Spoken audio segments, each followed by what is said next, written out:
है कि भाई हम लोग सरकार बनाना जा रहे हैं, इस पर क्या कहेंगे? मुझे ऐसा लगता है कि कई लोगों को अपना मजाक बनाने का शौक होता है, उसमें से राहुल गांधी। अरविंद केजरीवाल ने उत्तर प्रदेश में एक बहुत बड़ा बयान दिया। उन्होंने कहा कि जो भारतीय जनता पार्टी है यूपी के मुख्यमंत्री को चेंज कर रही है। हालांकि मुख्यमंत्री ने अपने स्तर से उसका जवाब दे दिया। आप इस मुद्दे पर कुछ कहना चाहेंगे? ऐसा है, भारतीय जनता पार्टी ऐसे चलती नहीं है। तुम जैसे अपने साथियों को निकालते रहते हो, इसलिए तुमको लगता है सब इसी तरीके से करते हो। और योगी जी हमारे बहुत सीनियर नेता हैं, बहुत तगड़े नेता हैं, अच्छे प्रशासक हैं। उत्तर प्रदेश अच्छे ढंग से चल रहा है, ये कभी सोचा भी नहीं है और नहीं इस तरीके की बात भारतीय जनता पार्टी सोचती है। इस बार के चुनाव में सर पाकिस्तान से भी बड़ा सहयोग मिला राहुल गांधी और केजरीवाल को, इसके पीछे क्या देखते हैं? निश्चित रूप से पाकिस्तान भारत को कमजोर देखना चाहता है, तो कमजोर ताकतों को ताकत देने का काम कर रहे हैं वो। देखिए जेपी नड्डा का धमाकेदार इंटरव्यू सिर्फ न्यूज़ 1 इंडिया पर। उन्होंने नमस्कार, मैं हूं अनुराग चड्ढा और आप देख रहे हैं न्यूज़ 1 इंडिया। लोकसभा चुनाव का रण अब बिल्कुल अपने अंतिम दौर में पहुंच चुका है और जितने भी पॉलिटिकल स्टूडेंट हैं सभी के जो नंबर हैं वो ईवीएम में कैद हो जाएंगे और 4 जून को पता चलेगा कौन पास हुआ और कौन फेल हुआ। और सबसे बड़ी बात देखने की ये होगी कि देश का टॉपर कौन रहा। और इस वक्त हमारे साथ भारतीय जनता पार्टी के राष्ट्रीय अध्यक्ष जेपी नड्डा जी मौजूद हैं, उनसे हम बात करते हैं। सर, न्यूज़ 1 इंडिया से बात करने के लिए सबसे पहले बहुत बहुत धन्यवाद। धन्यवाद अनुराग जी। और चूंकि आप देश और दुनिया की जो सबसे बड़ी पार्टी है उसके अध्यक्ष हैं, तो मैं आपसे सर जानना चाहूंगा कि जब आपने चुनाव प्रचार की शुरुआत की थी तो 400 पार का आप लोगों ने नारा दिया था, तो क्या आज भी वो आत्मविश्वास पूरी तरह से कायम है सर? बिल्कुल अनुराग जी, जो हमने शुरू में कहा था उसी पर हम कायम हैं और भारतीय जनता पार्टी को देश की जनता प्रधानमंत्री मोदी जी के नेतृत्व में बीजेपी को 370 प्लस दे रही है जी। और एनडीए मिलाकर के हम 400 पार कर रहे हैं जी। बड़े स्पष्ट शब्दों में दिख रहा है कि लोग मोदी जी के नेतृत्व को ताकत देना चाहते हैं, मोदी जी को आशीर्वाद देना चाहते हैं और एक तरफ से पूर्व से पश्चिम तक, उत्तर से दक्षिण तक, सब जगह प्रधानमंत्री मोदी जी को लोग वोट देने के लिए आतुर हैं। सर, मोदी जी की जो गारंटी वाला शब्द था वो आपको पूरे चुनाव में दिखाई दिया? हाँ बिल्कुल, मोदी जी की गारंटी वाला विषय भी था। सबसे बड़ी बात यह है कि आम व्यक्ति अनुराग जी, मोदी जी के नेतृत्व में देश सुरक्षित है, मोदी जी के नेतृत्व में देश विकास कर रहा है तीव्र गति से, मोदी जी के नेतृत्व में गरीब को ताकत मिल रही है, मोदी जी के नेतृत्व में महिलाओं को सशक्तिकरण हो रहा है, युवाओं की आकांक्षाओं को पंख लग रहे हैं और इसी तरीके से किसानों को भी ताकत मिली है। तो सभी वर्ग ये महसूस कर रहे हैं कि उनको अगर किसी तरीके से देश को मजबूत करने और हर वर्ग को सबका साथ, सबका विकास, सबका विश्वास, सबका प्रयास, इसको अगर किसी ने लेटर और स्पिरिट में इंप्लीमेंट किया है तो मोदी जी ने किया है। इसलिए लोग इस विश्वास के साथ प्रधानमंत्री मोदी जी को आशीर्वाद दे रहे हैं। सर, आप पूरी तरह से आत्मविश्वास से लबरेज हैं, लेकिन विपक्ष भी कम नहीं दिखाई दे रहा। चाहे अखिलेश यादव हो, राहुल गांधी हो या अरविंद केजरीवाल हो, सभी अपने नंबर्स गिरा रहे हैं और अपने जो उनके नंबर से वो सरकार बनाते हुए दिख रहे हैं। ऐसा लगता है कि ये पॉलिटिकल सेफोलॉजिस्ट बन रहे हैं, तो ऐसे लोगों को किस तरह से आंकते हैं आप? नहीं, देखिए, ये लोग जमीन से कटे हुए लोग हैं जी। ये जिसको कहा जाए ये इम्प्लांटेड लीडर्स हैं। They have not come from the roots. They do not know the reality of the situation. और ओवरनाइट कोई लीडर बन जाता है तो उसकी यही गति होती है। मैं दुर्गति तो नहीं कहूँगा, गति यही होती है। तो इसलिए ये लोग जमीनी हकीकतों से इनको कोई लेना देना नहीं है, न ही कोई कनेक्ट है, न ही कोई उसके जानकारी लेने का कोई मैकेनिज्म है और न ही इच्छा शक्ति है। इसलिए इनको पता नहीं चलता है कि इनके पांव के नीचे से जमीन कब खिसक चुकी है। सर, सबसे बड़ी बात यह है कि चाहे कोई भी चीज हो, जो मेहनत करता है वही पाता है, चाहे वो पढ़ाई लिखाई की बात हो या फिर राजनीति की बात हो। इन्होंने प्रधानमंत्री नरेंद्र मोदी की मेहनत पर ही सवाल उठा दिए। 206 से ज्यादा उन्होंने रैलियां और रोड शो किए। इसके अलावा सबसे ज्यादा इंटरव्यू देने वालों में प्रधानमंत्री खुद नजर आए, जबकि विपक्ष की अगर हम बात करें तो ना तो उन्होंने बहुत ज्यादा रैलियां की और ना ज्यादा मीडिया से उन्होंने अपना सामना किया। तो वो मेहनत नहीं कर रहे हैं, लेकिन वो कह रहे हैं कि भाई जो बीजेपी की बौखला गई है इसलिए प्रधानमंत्री जी इतने सारे रोड शो और इंटरव्यू। देखिए, ऐसा नहीं है, उनकी मेहनत करने की ताकत ही इतनी है। इससे ज्यादा उन्होंने कभी किया नहीं, क्योंकि ड्राइंग रूम में पॉलिटिकल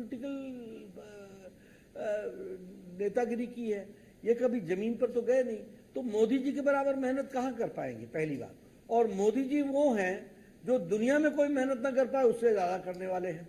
तो ऐसे में उनको मालूम नहीं है कि मोदी जी कितना आगे निकल चुके हैं, तो ये लोग इस तरीके की बात तो कर ही सकते हैं। सर, इन चुनावों में मुझे एक चीज़ और दिखाई दी, बीजेपी के पास बहुत सारे मुद्दे थे, चाहे महंगाई कम करने की बात हो, क्योंकि महंगाई वैसे तो कम नहीं हुई, लेकिन आप लोगों ने जो लोगों की आय है वो इतनी बढ़ा दी है।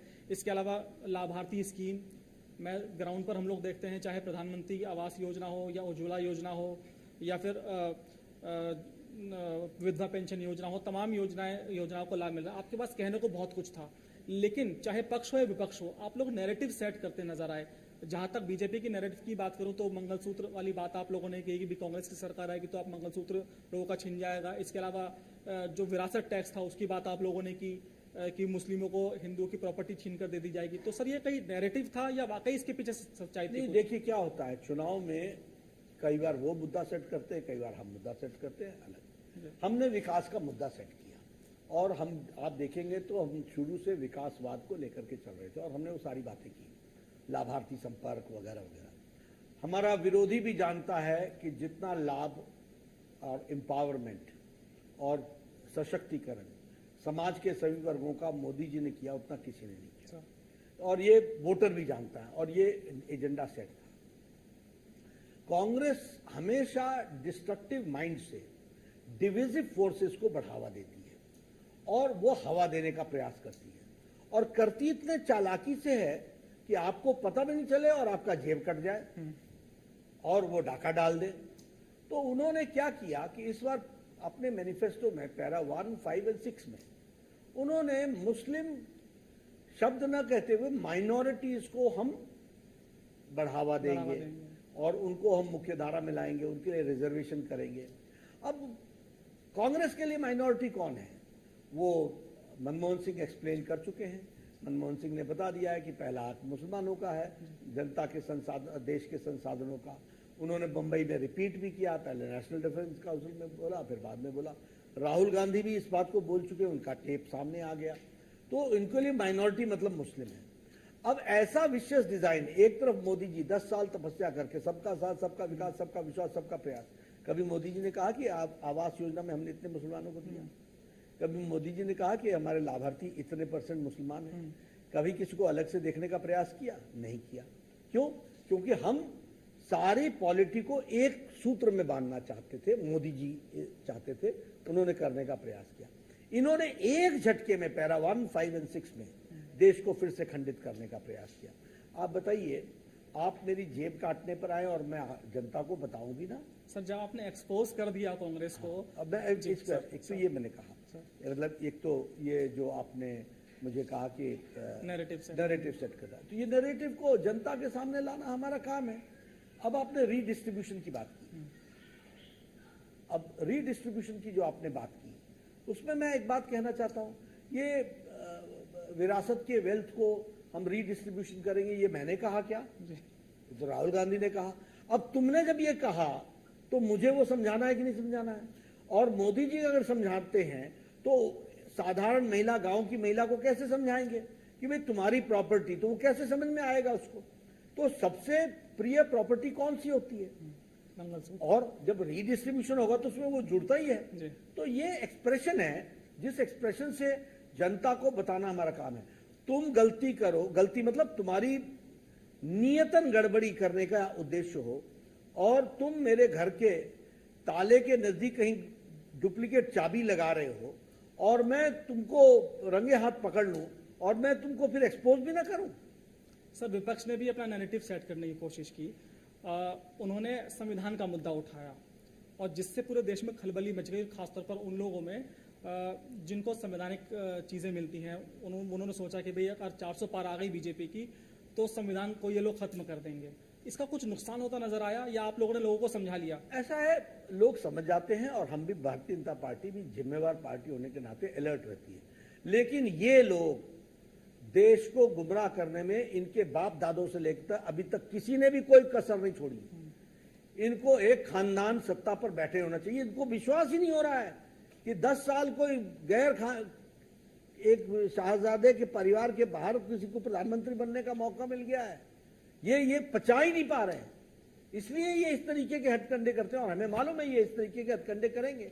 ये बौखलाए हुए हैं, ये फ्रस्ट्रेटेड हैं, ये मोदी जी का विरोध करते करते देश का विरोध करने वाले हैं। इस बार के चुनाव में सर पाकिस्तान से भी बड़ा सहयोग मिला राहुल गांधी और केजरीवाल को, इसके पीछे क्या देखते हैं आप सर? निश्चित रूप से पाकिस्तान भारत को कमजोर देखना चाहता है, तो कमजोर ताकतों को ताकत देने का काम कर रहे हैं वो। और यही तो बता रहा है कि आफ्टर ऑल ये लोग, मैं जो बार बार बोलता हूं, मेरे को क्यों नहीं चैलेंज किया कांग्रेस पार्टी ने या आम आदमी पार्टी ने? मैं उनको राष्ट्रद्रोही बोलता हूं, एंटी नेशनल बोलता हूं। क्यों नहीं हमको चैलेंज करते हैं? उनकी करतूत ऐसी है, उनकी करतूत ऐसी है जो ये कहते हैं। अब बताइए, पाकिस्तान का कोई बैट्समैन कोई स्ट्रांग प्लेयर को कोई कैप्टन देखना चाहेगा क्या? वो तो यही चाहेगा ना कि वहां कोई ऐसी आकर के बैठ जाए। तो उन्हीं लोगों को प्रेफरेंस देंगे। जो सी टीम डी टीम में कोई आदमी होगा उसको ला करके बैठाना चाहेंगे। तो ऐसे ये करते हैं। राहुल गांधी का ओवर कॉन्फिडेंस कहें या कॉन्फिडेंस कहें, उन्होंने प्रधानमंत्री और अमित शाह जी को न्योता दे दिया है कि भाई हम लोग सरकार बनाना जा रहे हैं। इस पर क्या कहेंगे सर? देखिए ना, मुझे ऐसा लगता है कि कई लोगों को अपना मजाक बनाने का शौक होता है, उसमें से राहुल गांधी। तो वो अपना खिल्ली उड़वाना ये उनमें उनको अच्छा लगता होगा शायद। सर, आपने सनातन के मुद्दे पर विपक्ष को घेरने का काम किया, चाहे समाजवादी पार्टी हो या कांग्रेस हो। राम मंदिर ये जाते नहीं, इसके अपने आप निशाने पर आ जाते हैं। आज प्रधानमंत्री नरेंद्र मोदी जी साधना पर बैठे हैं। उनकी साधना पर इन लोगों ने सवाल उठा दिए हैं। ये कहते हैं कि भाई चुनाव प्रचार करने का अलग तरीका है। देखिए ना, मैं कहता हूं इन लोगों को ये सत्ता से इतने अनुराग जी इतने ऑब्सेस्ड हैं कि इनको सब काम सत्ता के लिए दिखता है। कभी इन्होंने ध्यान किया नहीं, कभी ये सनातन के प्रति इनका आग्रह नहीं हुआ। ये क्या जाने ध्यान क्या होता है, ये क्या जाने मेडिटेशन क्या होता है।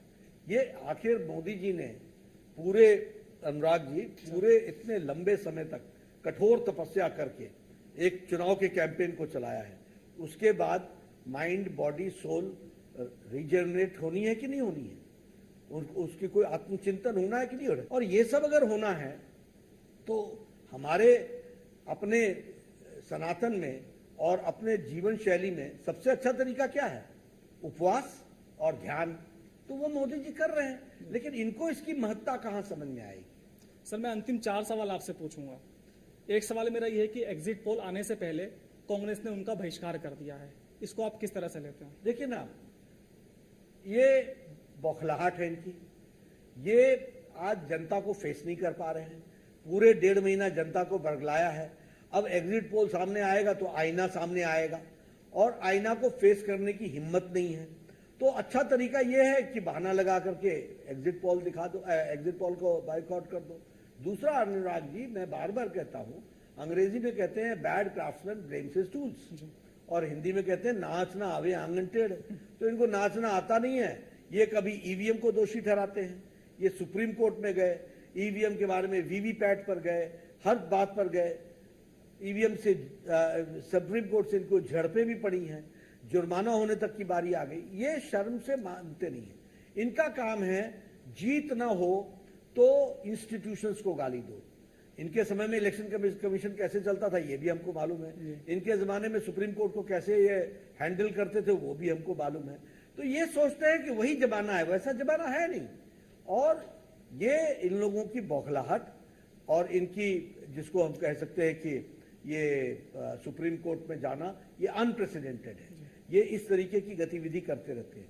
ये अपनी तैयारी कर रहे हैं कि जब 4 तारीख को ये जमीन पर गिरेंगे तो उससे पहले लोगों का मन बना दें, ताकि वह उन पर दोष नहीं आए। उन पर दोष नहीं आने वाला, ये अपने ऊपर दोष लेने वाले भी नहीं है। न माँ लेगी, न भाई लेगा, न बहन लेगी। ये दोष खड़गे जी पर जाने वाला है। आप नोट कर लीजिए, 4 तारीख को ये खड़गे जी को डालेंगे। ईवीएम पर नहीं जाएगा दोष, ईवीएम पर भी डालेंगे और खड़गे जी पर भी डालेंगे। जी सर, मैं उत्तर प्रदेश की थोड़ी सी बात करता हूं सर आपसे, क्योंकि वहां के आप प्रभारी भी रह चुके हैं और देश का सबसे बड़ा राज्य है, सबसे ज्यादा सीटें वहां पर हैं।